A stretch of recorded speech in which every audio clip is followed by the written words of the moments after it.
Hi there, I'm Jenny. 2 weeks before my wedding, I found a note on my parents' kitchen counter: wedding's off. Expect a call from my lawyer. No call, no explanation, just silence.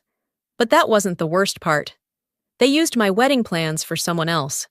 My own sister. My money, my venue, even my dress. Reassigned like I was never part of it. What kind of family does that? And what happened 48 hours later? I promise, it changed everything.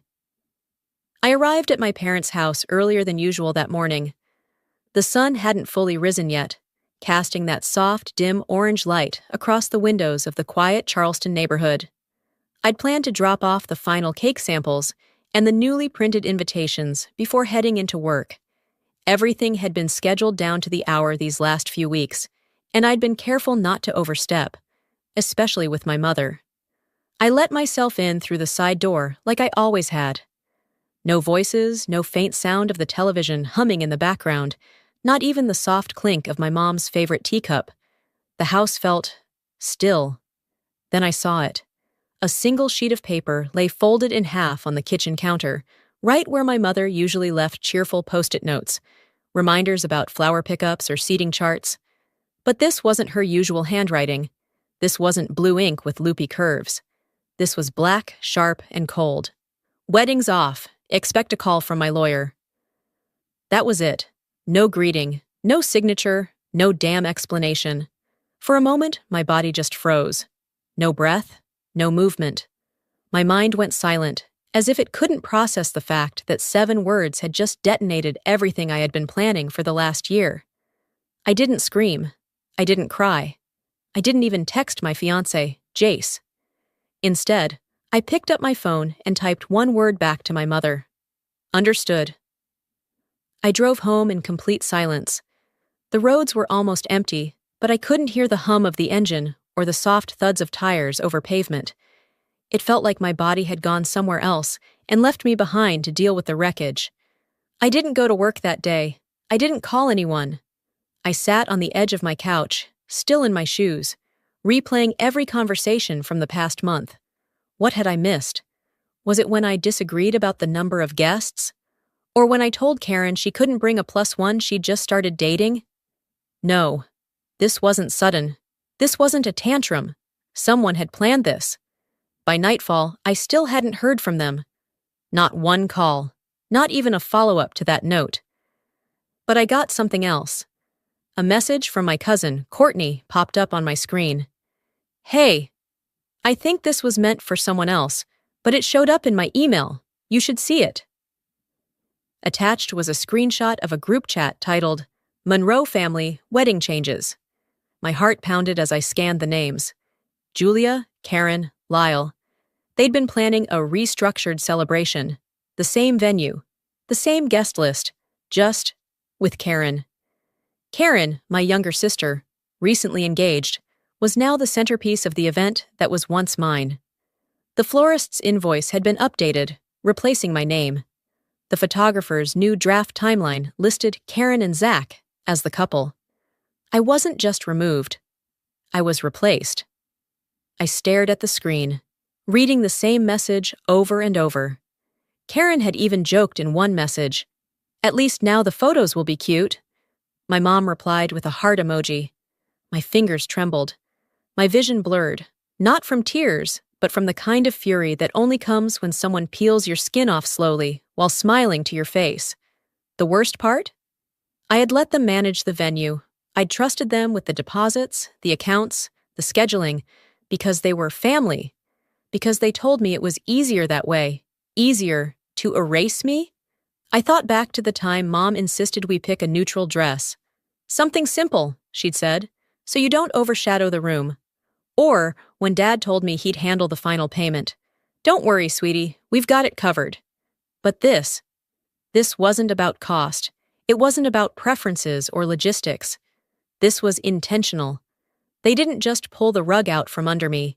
They'd wrapped me in it and dragged me out the door while replacing me with a smile.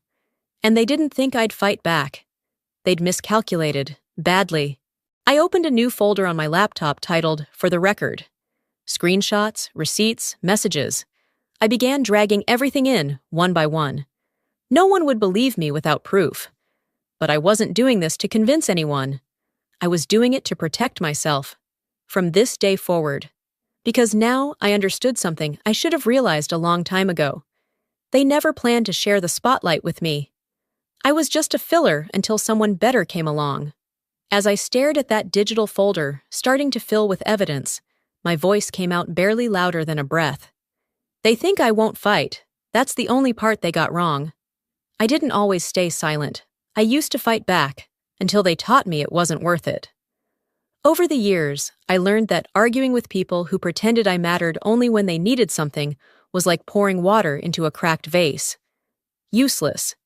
And now, with that folder filling up on my laptop, I sat motionless, letting memories drift in like fog over the marshes. 2 weeks before that note appeared on the kitchen counter, I had a dress-fitting appointment downtown. It was at the boutique Julia insisted we use, the same one she had bragged about going to when she was my age. I was nervous that day, not because of the dress, but because I knew Julia wouldn't show up. She'd already started pulling back, canceling phone calls, skipping vendor meetings. But I clung to the possibility that maybe this moment would bring us together again. She didn't come, but someone else did. Karen. She strolled in late, latte in hand, fake surprised. "Oh, I didn't know you were here today," she said, flashing that rehearsed smile I'd seen her use on waiters and gym trainers. The boutique owner looked confused. "You're not the bride?" Karen laughed like it was all a big mix-up. "Not today," she said. "I was just nearby and thought I'd peek in." She sat on the velvet bench and started scrolling through her phone. I remember standing there, half in my dress, staring at her like she'd just stepped into my reflection. When I walked out of the fitting room to look in the mirror, she snapped a photo. "Lighting is perfect in here," she said, not even asking. I should have walked out then. The next day, the boutique emailed me. "Final adjustments complete per updated measurements. Order ready for pickup under Karen Monroe." They had taken my dress. Not metaphorically, literally. My name wasn't on the invoice anymore. And the boutique said it was per family request. Family. I didn't respond. I just sat at my kitchen table for hours, fingers wrapped around a coffee cup that went cold twice. At some point, I opened the boutique's Instagram out of habit, and there it was. A reel. A perfectly curated little montage, tagged with autumn leaves, and the caption, "So happy for Karen. Perfect fall wedding." I watched it. Karen walked down the aisle in my dress. In my venue.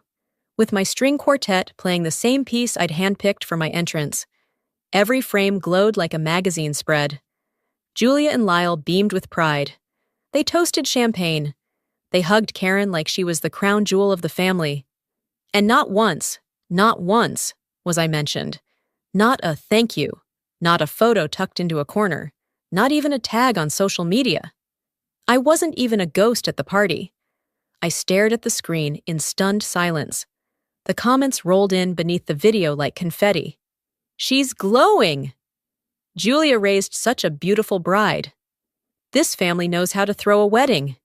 The irony nearly made me laugh. That night, I waited until the apartment fell quiet again before I picked up the phone. I dialed Jace. He was in Atlanta, finishing up a last-minute project. I hadn't told him about the note yet, or the video. I wanted to protect him from the mess. But I also knew he had a right to know. His voice came on the line, calm but cautious. "Jenny, I was starting to worry." I swallowed hard. "You didn't see it yet, did you?" "See what?" I paused. "Never mind, just... They canceled it, my parents. Left me a note." "What?" His voice dropped. "They canceled our wedding?" "Not canceled," I said. "Hijacked. They gave it to Karen." He didn't speak for a moment. Then, evenly, "Do you want to sue them?" I breathed in slowly. "Not yet. But I've started saving everything." There was something about saying it aloud that made it more real. It grounded me. Jace didn't need to say anything else. He just listened. And in that moment, I was grateful for silence that didn't feel like rejection. After we hung up, I sat alone in the living room, Lights dimmed. Just me and the soft blue glow of my laptop. I clicked play on the reel again. Frame by frame, I watched it. Karen twirling on the dance floor in the lace I paid for. Julia holding her hands to her chest, pretending to cry. Lyle clinking glasses with Zach like nothing in the world had ever been complicated. Then came the toast. Julia stood up at the head table, glass raised, camera catching every angle of her glistening eyes.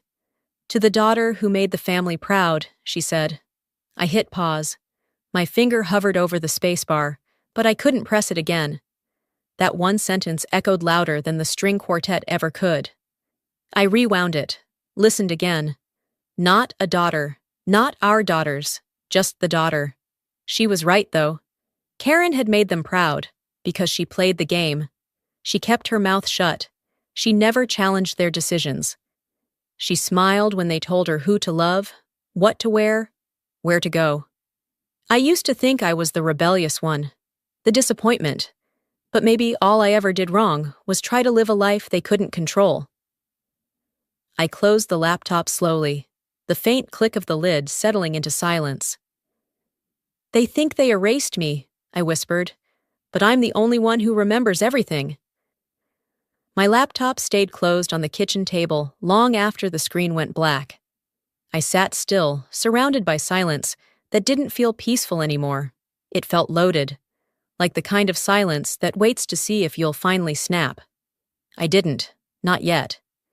Instead, I got up, walked to the drawer I rarely touched, and pulled out my old phone, the cracked one I stopped using after I got promoted. It was mostly dead weight now, but it still had photos, voicemails, and voice memos from years ago. I told myself I was looking for something practical, maybe old vendor quotes or a contact from my early wedding planning. But deep down, I was hunting for proof I wasn't losing my mind. Something that reminded me this didn't come out of nowhere. I scrolled through the folders until one labeled Holiday Dinner 2021 caught my eye. My finger hovered. That Thanksgiving had been odd. Julia was unusually quiet. Karen kept going on about a marketing job she hadn't even accepted yet. Dad was glued to the football game. I remembered stepping out to take a walk around the block, needing air after Karen snapped at me for always being so sensitive. Apparently, I had left my phone recording on the table by mistake. When I pressed play, the background clinks of silverware filled the room again. Then Julia's voice. Too casual, too smooth. "She's a sweet girl," she said, and I already knew she meant me. "But she's just not like Karen, not driven, not special. She's fine." That word, fine, cut deeper than anything vulgar ever could. It wasn't rage or rejection. It was dismissal, like I was a bland wallpaper in their home. Not worth changing, not worth admiring. "She doesn't push herself. She's content, and that's okay. But Karen has potential." I stopped the recording. I didn't need to hear more. My face didn't flush. My heart didn't pound. I just sat there, jaw clenched, staring out the window as a group of kids biked down the street, laughing freely.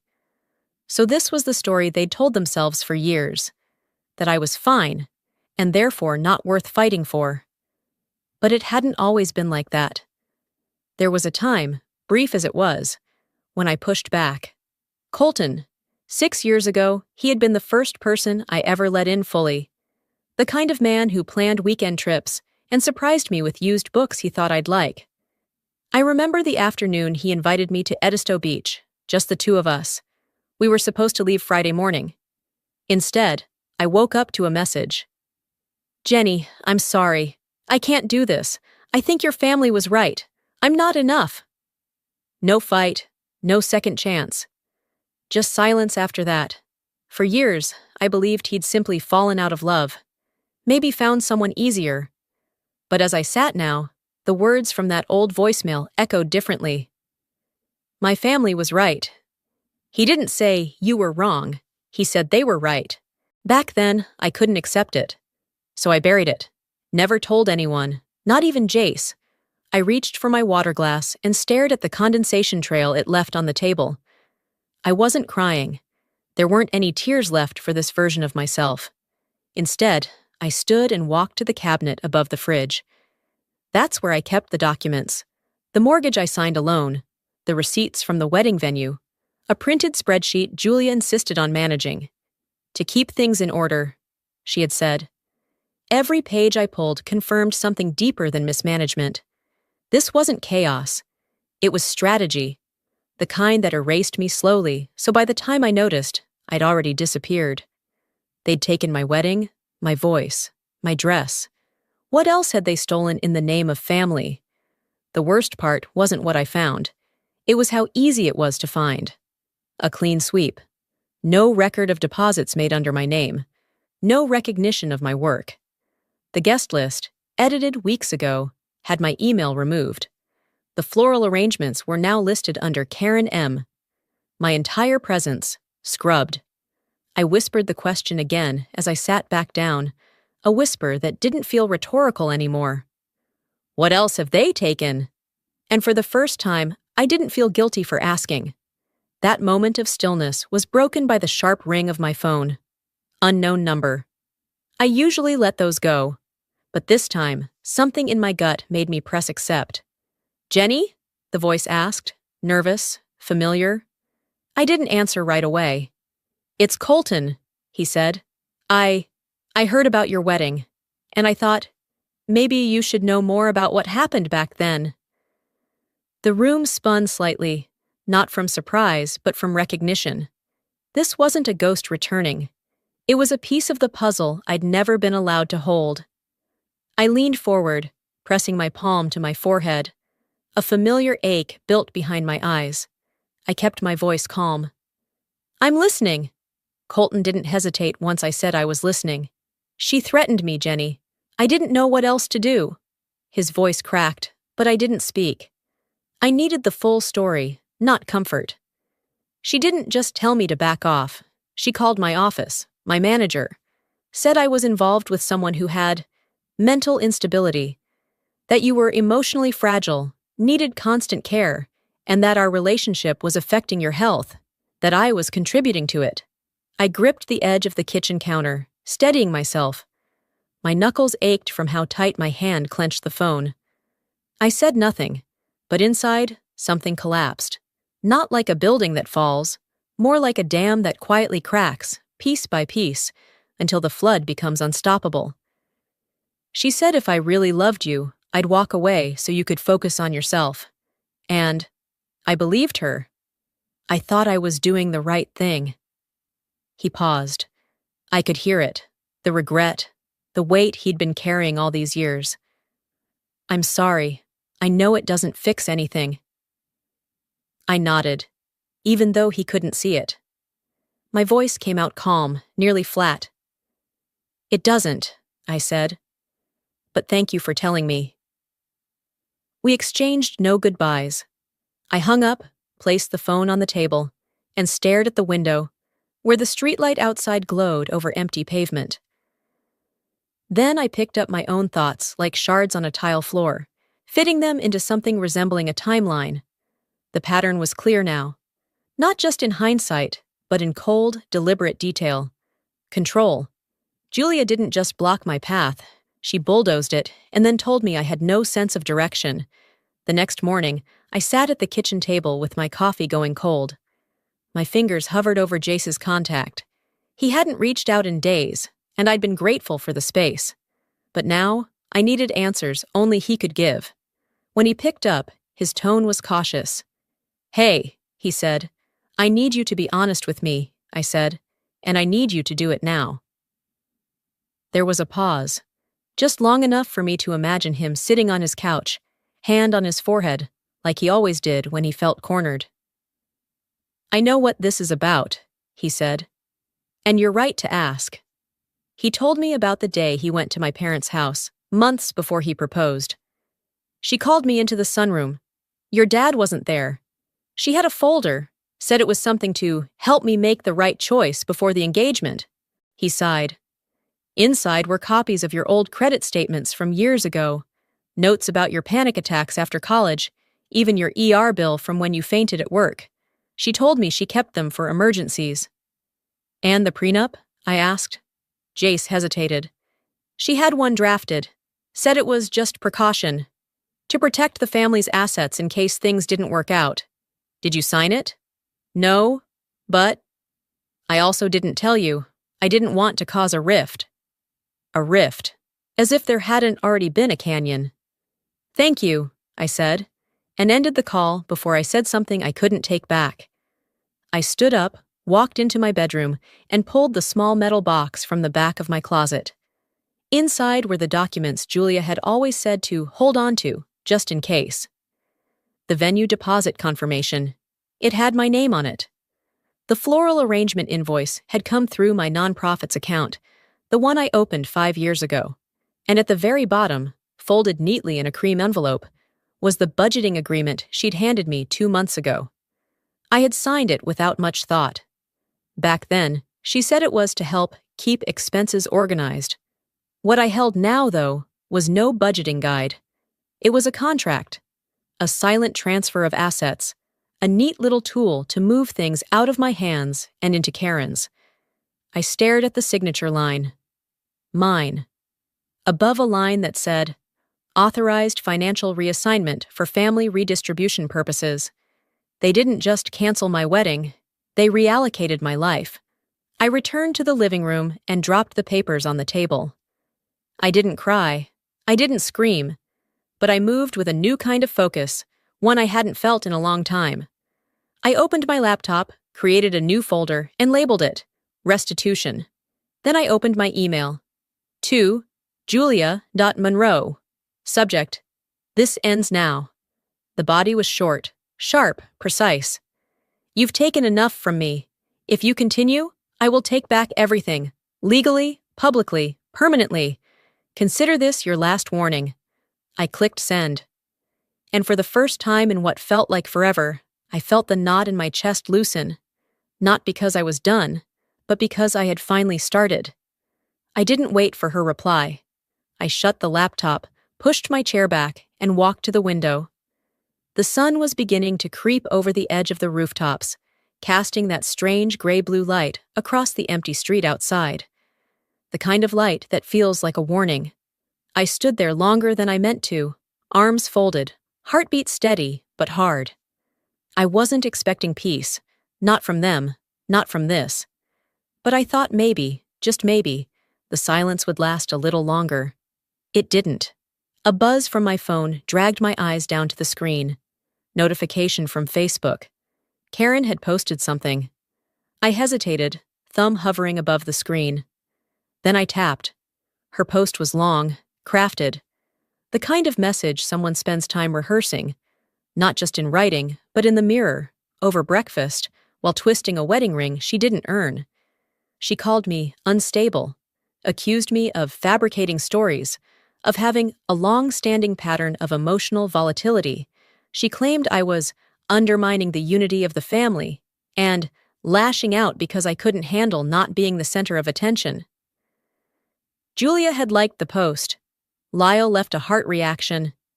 My stomach turned, but I didn't cry. I didn't pace or shout or throw the phone like I would have years ago. Instead, I opened my screenshot tool, captured the post, the comments, the timestamps, saved them into the folder titled Restitution. If they thought this would break me, they hadn't been paying attention. I poured myself a cup of coffee, sat at the kitchen table, and stared at the post again, not to read it, but to study the responses. Former family friends chiming in, most of them vague but loaded. So sorry you're going through this, Karen. Or, some people just can't let go of the past. They were trying to shame me into silence, but they didn't realize I had stopped playing their game. I tapped Marla's contact. She answered on the second ring. Jen? Her voice was tight, cautious. Hey, I saw Karen's post. You okay? There was a pause. I saw it, I replied. I was wondering if you'd want to meet up. I could really use a familiar face. Marla inhaled sharply, then exhaled like she was about to deliver news no one wants to say out loud. I don't think that's a good idea, she said. Your mom's. People listen to her, Jenny. She helped my cousin get into that law firm. And after that thing with your aunts, well, I can't risk it. I blinked. No hard feelings, she added quickly. It's just complicated. I thanked her anyway, hung up.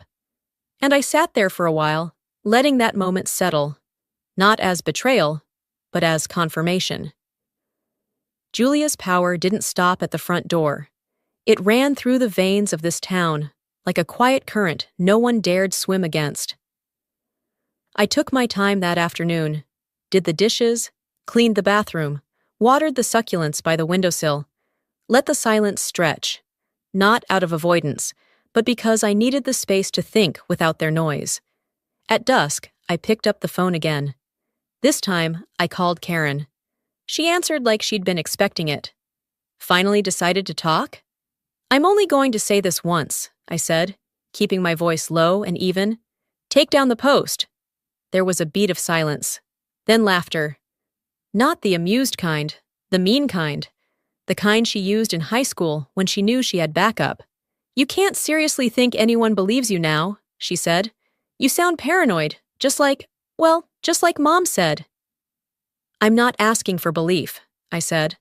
I'm asking for space. If you keep this up, I won't stay quiet. And I won't just defend myself. I'll dismantle every version of this family you're clinging to. Is that a threat? She snapped. No, I said. That's a boundary. The difference is, I'll keep mine. Whether you keep yours is up to you. I ended the call before she could respond. 2 hours later, as the sky dimmed into a soft purple haze, there was a knock at my door. I wasn't expecting anyone. I checked the peephole. A man in uniform, holding an envelope. Courier delivery for Jenny Monroe. I signed, thanked him, and closed the door. The envelope was heavy, thick paper. I sat on the couch, slid a finger under the seal, and pulled out a neatly folded document. Legal notice of removal. Beneficiary revocation. The language was formal, cold, bullet-pointed.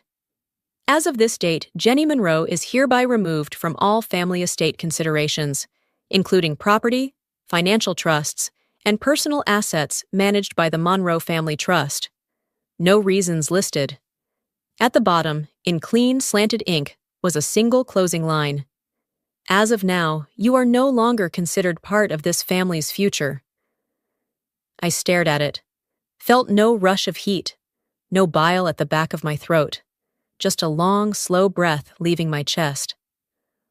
I folded the paper carefully, set it on the table next to the screenshots, then stood up and walked toward my desk. They thought they'd buried me, but all they'd done was draw a line, and for the first time in my life, I was ready to step over it. I didn't sit down right away. My legs carried me to the cabinet across the room, the one I'd avoided opening since last winter. On the top shelf, behind a stack of old holiday cards and unopened scented candles, sat a worn black binder and a hard drive labeled Finances Backup. I laid them both on the kitchen table and opened my laptop. There were 2 versions of myself stored inside that spreadsheet. The woman they saw, scattered, unfocused, always a step behind. And the woman they didn't, meticulous, prepared, quiet because she knew numbers never needed to shout. It took nearly 3 hours to go line by line. I revisited every Venmo transaction Karen ever requested with the word urgent, every bank draft where I covered their utilities, just until Dad's bonus clears, every florist receipt from the venue they claimed I hadn't paid for. By the time I was done, the total sat just above $38,000. I printed the pages, slipped them into plastic sleeves, and filled the binder. Then I labeled it Ledger of Record. I wasn't building a case. I was building a wall they couldn't pretend not to see. Around noon the next day, I stepped out for a walk, just to clear my head. I didn't get 2 blocks before my phone vibrated. Login failed. Shared Dropbox folder, Monroe Family Planning. Another buzz followed. Access revoked. Joint house account. I stopped in my tracks. The sidewalk felt narrower somehow. The world didn't tilt, it just clarified. I called the bank immediately, pressing 0 until I reached a human. I need to confirm activity on an account I co-managed, I said. giving the details flatly. The rep pulled it up. There was a change submitted last night. A power of attorney form from Mr. Lyle Monroe, revoking your co-ownership. Was it notarized? Yes, ma'am.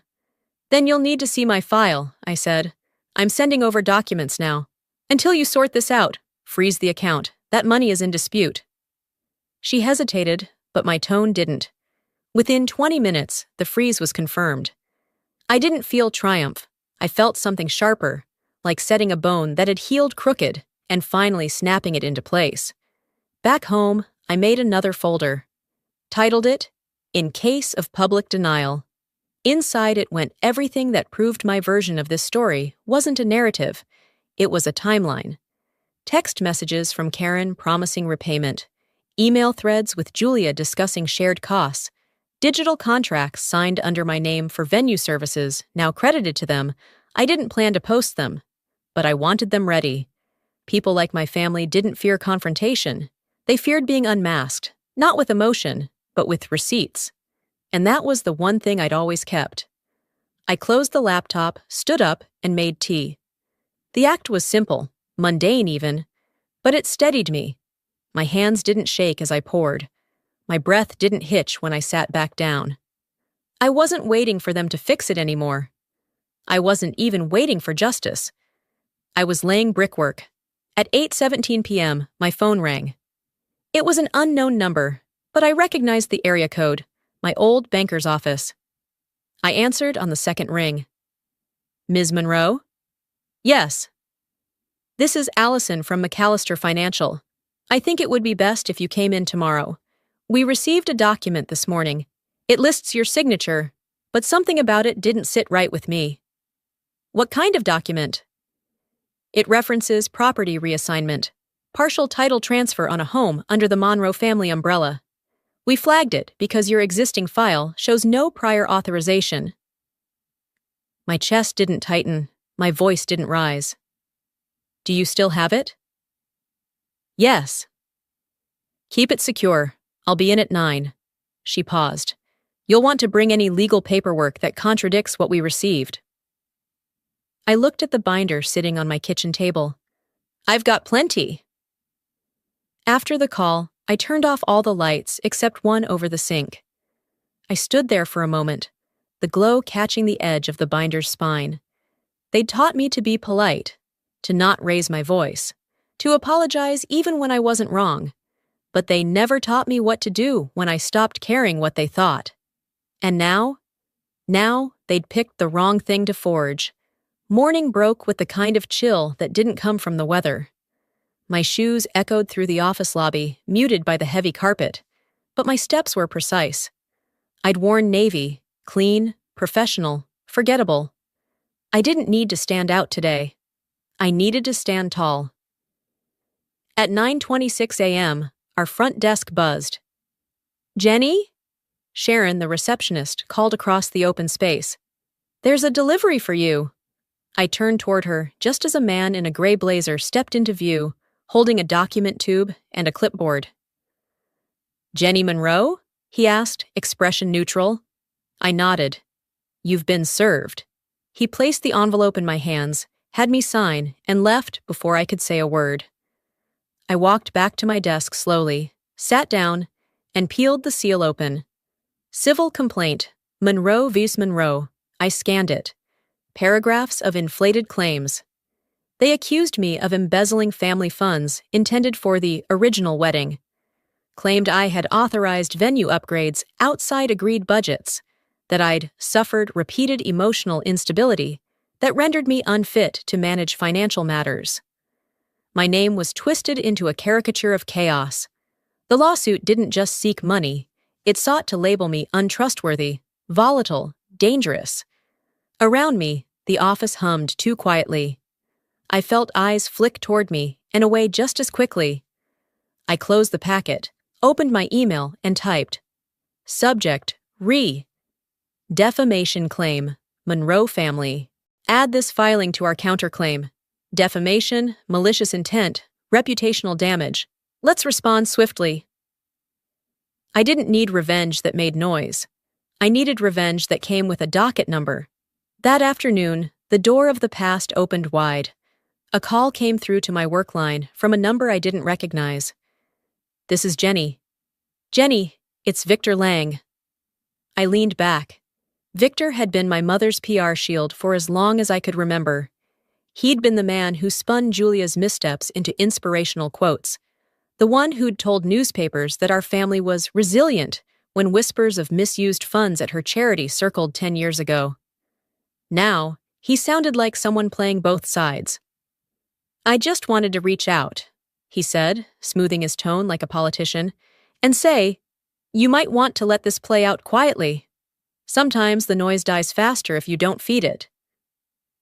"You're worried about Julia's image," I replied. "You should be. It's hanging by a thread, and this time, she's the one who handed me the scissors."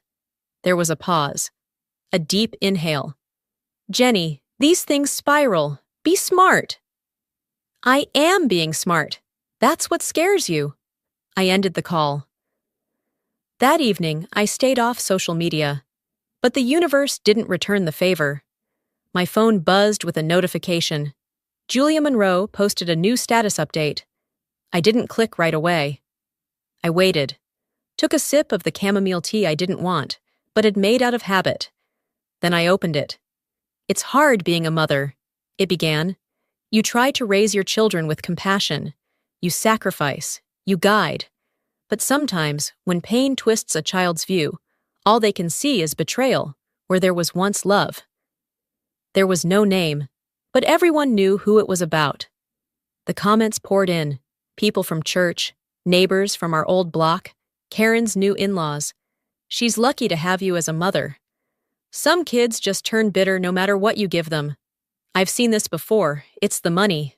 Always the money." I printed the post, all 57 comments, highlighted names, took screenshots of every mutual connection who clicked like. Then I handed them to my attorney. "Don't respond," she said. "I won't, but you will." We began outlining our timeline. When Karen first asked for the deposit loan, when Julia sent me the budget spreadsheet that later reallocated assets, when the house was listed with my name on the agreement, when the Dropbox folder was mysteriously wiped. I didn't need to argue with strangers online. I had a courtroom. 3 days later, an email came through just after breakfast. Court date confirmed.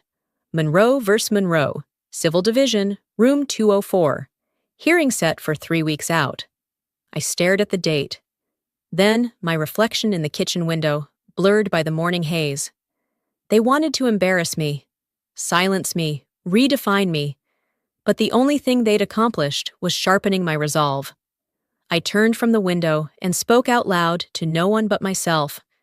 "You want a public fight? Fine, but I'm bringing every truth you buried." After I closed the email confirming the court date, I didn't sit down. I didn't scroll through more evidence or rehearse possible questions. I walked straight to the living room window, pulled back the curtain, and stared out into the quiet, early evening stillness. The streetlights flickered on as the sky dimmed, and I stood there in silence, one hand gripping the edge of the curtain, the other resting against my thigh, steady and warm. This was no longer about my wedding. It hadn't been for a while. This was about years of being told what I was allowed to want, and who I was allowed to be. I sat at my desk, opened my laptop, and created a new folder. I titled it simply, Truth. Then I wrote the first post. No preamble, no emotional introduction, just a headline. My name is Jenny Monroe, and here's what they erased. Underneath, I dropped in screenshots, one by one. Bank transfers from my account to Karen's over the past 5 years, labeled venue deposit, catering emergency, travel reimbursement. The agreement my mother had handwritten, initialed JM, with promises to reimburse half the wedding expenses once family stability was achieved. A clipped video, shaky from my phone camera, of Julia sitting in my apartment kitchen last spring. Her voice low, sharp. If you love him, you'll sign it. If you don't, you'll destroy everything we've built for you. Do you want to be another mistake? I added the Venmo trail. The florist invoice with both our names, but only my signature. the guest list with red lines over my friends' names. No commentary, no hashtags, just cold, careful documentation. I hit post and turned off the screen. When I woke up at 6:20 the next morning, the thread had been shared over 3,000 times. Comments rolled in faster than I could read. Strangers, former classmates, quiet supporters, who had watched from the sidelines for years, and people asking questions. Why would a family do this to their daughter? Jenny, you're not alone. This is what generational manipulation looks like. At 7:02 a.m., my phone rang. I didn't recognize the number. I picked up anyway. Jenny, Karen's voice said, brittle and shaking. What the hell are you doing? I'm telling the truth, I said simply. You've made Mom look bad. You've made all of us look damaged. I waited. You think the internet is going to fix this? She hissed. You think they'll love you for tearing us apart in public? No, I replied calmly. I think they'll understand that I stopped letting someone else define me. There was silence. Then I added, she tore us apart behind closed doors. I just stopped pretending it didn't happen. I ended the call, then blocked the number. By noon, my lawyer called to confirm we were ready to submit the final counterclaim. I added the new evidence, she said. Are you sure you want to include the notarized statement from the accountant? Yes, I answered. She was complicit. She gets named. That document had been a surprise. An old family accountant had come forward quietly after reading my post. She had resigned years ago, citing health reasons. In her notarized letter, she confirmed that Julia had rerouted donations meant for a charity account, set up under my name, into a separate trust controlled solely by her and my father. She included dates, transfer logs, even scanned copies of altered receipts. This wasn't just an ugly divorce from my family. It was financial fraud, on paper, in ink, and all of it had my name tied to it, without my consent. The updated counterclaim listed breach of fiduciary duty, financial misrepresentation, emotional distress, unjust enrichment. We printed it on ivory stock and had it hand-delivered. I didn't check Facebook again that day. But that night, as I lay in bed, my phone buzzed once more. This time from an unknown number I didn't answer. Instead, I opened the screenshot folder and scrolled through them, one by one, until my breathing evened out. The next morning arrived with a steady drizzle. I dressed in a slate gray blouse, hair pulled back, heels low but firm. I didn't want to make a statement. I wanted to be the one who stood when everyone else sat down. The courthouse hallway was quiet. Pale green walls, long benches. Karen was already seated near the far end, her lawyer beside her. She looked up when I entered, but said nothing. Julia stood near the wall, arms crossed, avoiding my eyes entirely. A man with a press badge stepped forward. Ms. Monroe, he asked quietly, do you have anything you'd like to say before we go in? I looked past him, through the door that would open onto rows of polished seats, recorded testimony, and legal arguments. Then I met his gaze. Just this, I said. When someone tells you silence is love, they're usually trying to keep you from speaking. The courtroom doors opened with the kind of hush that follows a storm, not precedes one. A bailiff called our case, and I stepped forward with my attorney beside me, heart steady, breath deliberate. I wasn't trembling, not anymore. The nerves had burned off weeks ago. What was left now was clarity. Karen sat across the aisle, shifting in her seat. Her lawyer whispered something, but she wasn't listening. Julia remained standing near the edge of the room, hands clenched tight around a stack of papers. Lyle was there too, though he seemed more like a figure propped up than a participant. He avoided my gaze the entire time. The judge, an older woman, with hair pulled tightly into a bun and a voice that brooked no posturing, asked both sides to keep emotions out of their presentations. This isn't a reality show, she said bluntly. It's civil court. Facts, please. I let my lawyer do most of the talking. Contracts, transfers, recorded conversations. We submitted everything. When it was their turn, Julia's side attempted to argue emotional instability, to which the judge raised an eyebrow and asked for clinical documentation. None was provided. By the end of it, there were no slammed gavels, no dramatic gasps. The ruling was measured, independent audits to be conducted, Jenny Monroe granted temporary legal authority over disputed funds, and all remaining property matters to be resolved through civil mediation. When it was over, Julia didn't speak. Karen stormed out. Lyle followed without looking back. I didn't smile. That wasn't what this was for. This wasn't about walking out victorious. This was about finally standing. 2 weeks passed before I returned to the Monroe house, what used to be home. I arrived unannounced, mid-afternoon, holding a manila folder with the final settlement papers and the release form removing my name from the deed. The front door wasn't locked. I walked through, my heels soft against the hardwood floors. The hallway smelled the same, lavender and furniture polish, but it didn't feel like it belonged to me anymore. I paused in the kitchen, ran my hand along the edge of the counter where I used to help bake pies for Thanksgiving. Passed by the staircase I once sat at during high school arguments. Stood at the doorway of my old bedroom and barely recognized the girl who used to cry into her pillow every time her mother told her, "You're just too much." Nothing had changed. Everything had. I placed the folder on the kitchen table. Then I pulled my old keys from my coat pocket, set them gently on top. I didn't knock. I didn't wait for anyone to find me. I just stepped out and let the door click shut behind me. A few days later, a plain white envelope arrived at my apartment. No return address. Inside was a personal check.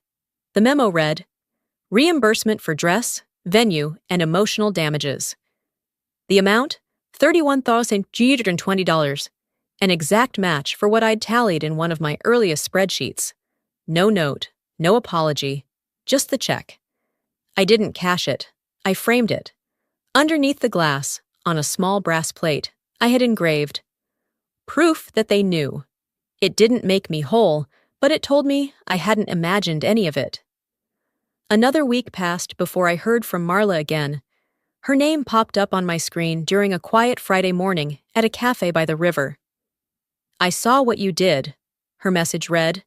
"If you ever need a partner for what's next, I'm in."